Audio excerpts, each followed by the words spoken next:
Hi everyone, my name is Caroline Griffith. I am a pet industry nutrition consultant and I'm a supporter of the Ditch the Dry campaign. This is my dog. She is a shelter dog. She comes from the Soy Dog Foundation over in Thailand, where they rescue the dogs from the dog meat trade. And Fusa eats a fresh food diet, and she has done since I've had her, really. So since 7 years now, 6-7 years I've had Fusa. So I'll just put her down. Now, for the Ditch the Dry campaign, ProDog Raw, fantastic raw food producers, have asked me to talk about one of the ingredients that's in dry food, which is known as meat meal. And I feel that after this discussion, you will be able to understand more of why it is that this stat that is on the back of the Ditch the Dry t-shirt is the case. So it says 98% of dogs that developed cancer were fed a dry processed diet. If you go to the Ditch the Dry campaign website, you'll be able to see the reference for that as well. So as I explained, I'm a pet industry nutrition consultant and I run a centre. I run a nutrition centre, which I'm in at the moment. We do consults to support owners and their dogs to really help to make changes to ailments such as kidney diseases, pancreatitis, lots of itchy dogs, yeasty itchy dogs. I work with a lot of owners and dogs with those issues and with great success as well. And I do attribute a lot of what I do to switching those dogs onto a fresh food diet. So I think really in our heart of hearts, we all know that fresh food is better for every creature. And if you remember the Jamie Oliver campaign, he did a campaign called School Dinners. And he said the same thing then about kids. He said, hang on, what happens if we feed these kids or if we offer these kids for their school dinners really wholesome, whole, fresh foods? And what he found is that the children were happier, they were calmer, and even their learning improved as well. So how great would that be if that was the case for all of our dogs as well?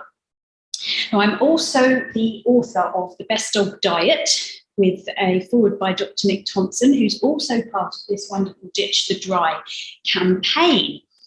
And as I said, I'm going to talk to you about meat meal today. So meat meal is the protein part of your dog's dry kibble food. And it's also used actually in tins and in foil packs that you would buy. So wet pet food, really.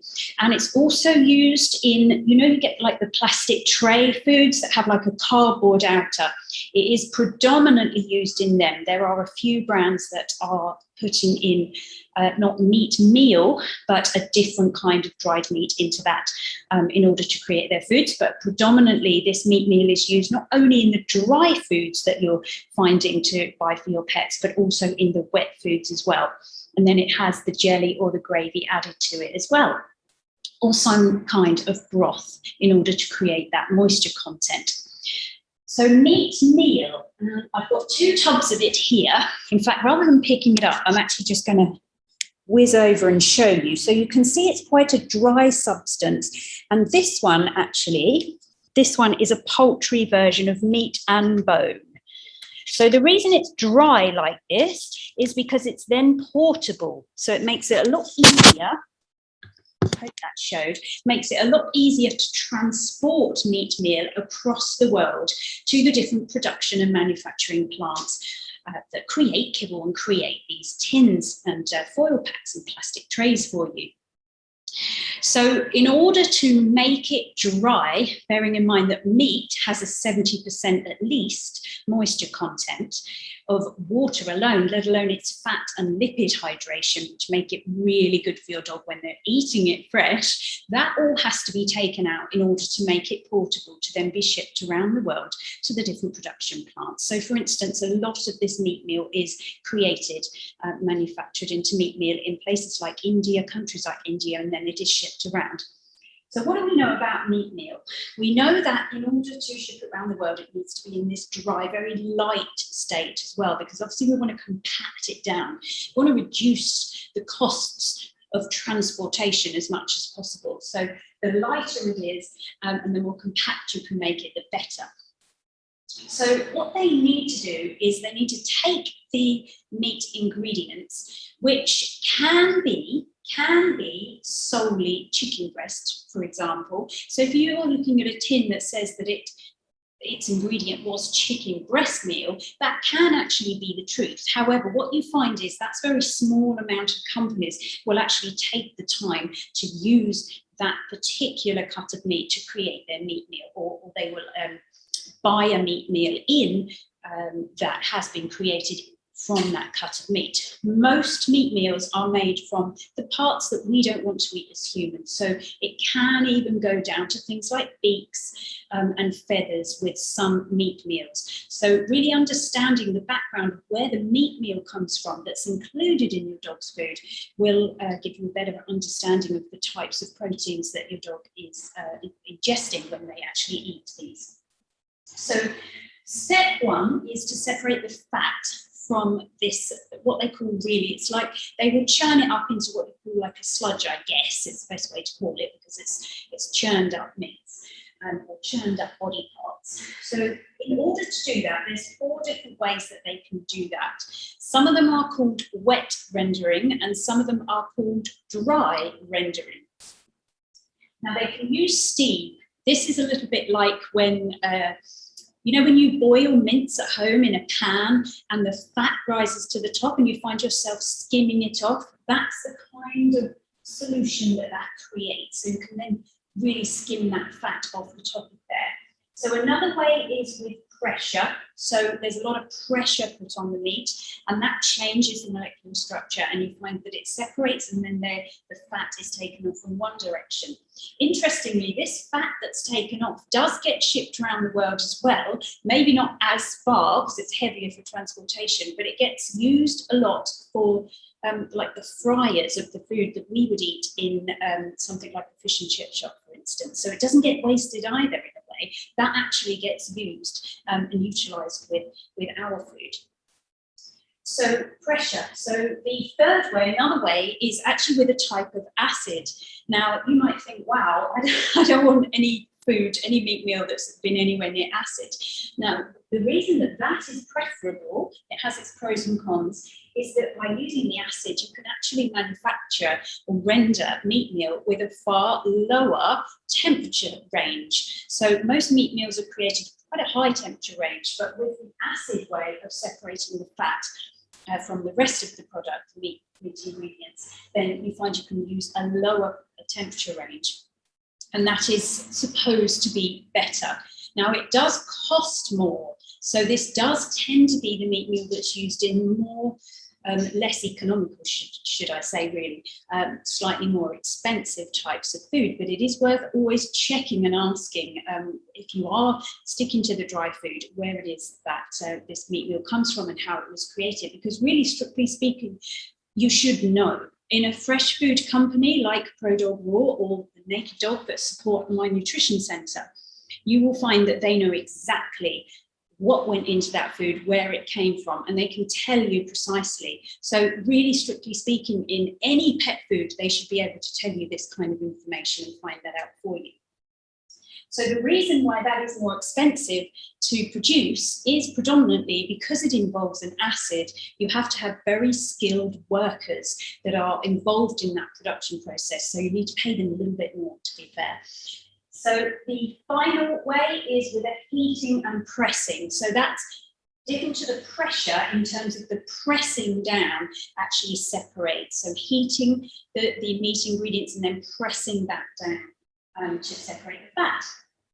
So they're predominantly the production methods used to take away that fat. So then the product still needs drying, so it still have a water content. So that hydration needs to remove as well. So the remaining blood, bone, or meat is then dried out at certain temperatures as well. So step 3 will be checking that it is sterilised. So as I mentioned, this needs to be transported around the world. So what they don't want is spoilage. So it needs to be sterilised for that. Predominantly, that is the reason it is sterilised. Secondary to that comes the fact that it will then appear to be safer for the dog to eat. So there have been lots and lots of recalls, which I'm sure lots of you know, in terms of dry pet foods. So it doesn't always stay that way, but they try to ensure that it does, so there's less spoilage on their product that they're shipping around the world. So in order for the sterilisation, what has been asked is that all of these meat meals that then go into creating your dog's dry food or the wet food as explained have to be at 130 C, so that's about 300 Fahrenheit or above, to comply with the sterilisation, to then be allowed to move around the world and be shipped safely around the world. So yeah, so 130 C, 300 Fahrenheit, most production methods go up to about 140 C. Now, the issues that we find with that and how this relates to what I was saying about the stat with cancers. So issues would be that a meat meal itself has been stripped of its lipid hydration, and really what we know as omega fats or essential fatty acids in human nutrition, and we often see these in adverts as well, they are paramount for an anti-inflammatory response. And what we know about things like cancer, ailments like cancers, is that inflammation plays a role in both how the cancers play out in the body and the formation of them in the first place. So what we're aiming for really is to feed a product that is rich in lipid hydration, rich in those really wonderful essential fatty acids. And what you'll find is that, unfortunately, at the moment, over the age of 18 months, you find that the guidelines for what we call or what we see as labelled complete and balanced pet foods that are processed in some way, you'll find that over the 18 months of age, that essential fatty acid isn't a requirement. So those really wonderful nutrients that we know that lots and lots of things in the body and lots of dogs are deficient in, and thus may be contributing to them and having ailments such as cancer, they're not even included in the complete and balanced guidelines over the age of 18 months. So, you know, this is something that we need to be considering when we're thinking about feeding a food to our dogs. What is it that isn't in the food? Very often when we think about processed foods, we have a look on the back and we really consider what's in it, and we don't necessarily think about what might not be in it, because we presume that those guidelines are fully complete and balanced. But for me, I'd say they're not if they're not including those wonderful essential fatty acids, which they are at the moment not doing. So that could be one reason. So the other reason why something like meat meal could be an issue is because of the temperatures that that meat is cooked at. So we know that there are certain types of compounds that are created when you heat meat to an extreme temperature. And one of those is called a heterocyclic amine. And one of those is called an advanced glycation end product, also known as glycotoxins. And another one that doesn't get spoken about enough has an anagram of PAH, and that stands for polycyclic hydrocarbons. Okay, so they are also, all of these are compounds that when you have a look at them, you will find, if you just have a quick simple Google, you will find that they are known as carcinogenic compounds, and that you find also in the literature that you can just easily Google that these are created through the overheating or extensive heating of the meat products. So for instance, one example of how they're created in the human diet is if we barbecue our food and we really overcook that outer layer of the meat. So when you have a little research and search for this following this video, if you want to do so, you will find that that is often the websites that they are mentioned on. Now, when you mix the advanced glycation end products, for instance, when you mix a protein content, a meat-based content with a grain product, something that has more sugars in it, that's when these advanced glycation end products tend to show up as well, so these glycotoxins. So obviously, as we know, a lot of processed pet food does have both those ingredients, and not only has the meat meal already been cooked to that extreme temperature for a long time, but it is then mixed with a filler of a grain, or maybe if it's grain-free, you might find it's a legume of some kind. Those are put together and then more cooking is done. So, you know, this food has been around for a very, very long time, processed pet food. And I'm not someone that pushes raw food. I'm all about saying, hang on, in our heart of hearts, we know that all creatures need real food. Okay, so even if you want to lightly cook some meat and you would rather not feed raw, I would encourage you to consider feeding a whole food, a real food diet, even if it involves a very lightly oven cooked meat. So that's really my message for today, and I hope it makes sense. And if you want to know more about our centre, our nutrition centre, and would like some support to either transition your dog over to a fresh raw diet or home cooking, which can be more complicated to create in a balanced way, then I'm more than happy to help you with that. And otherwise, I really hope you enjoy watching the rest of the videos and reading the rest of the blogs in the Ditch the Dry campaign. And thank you so much for watching today.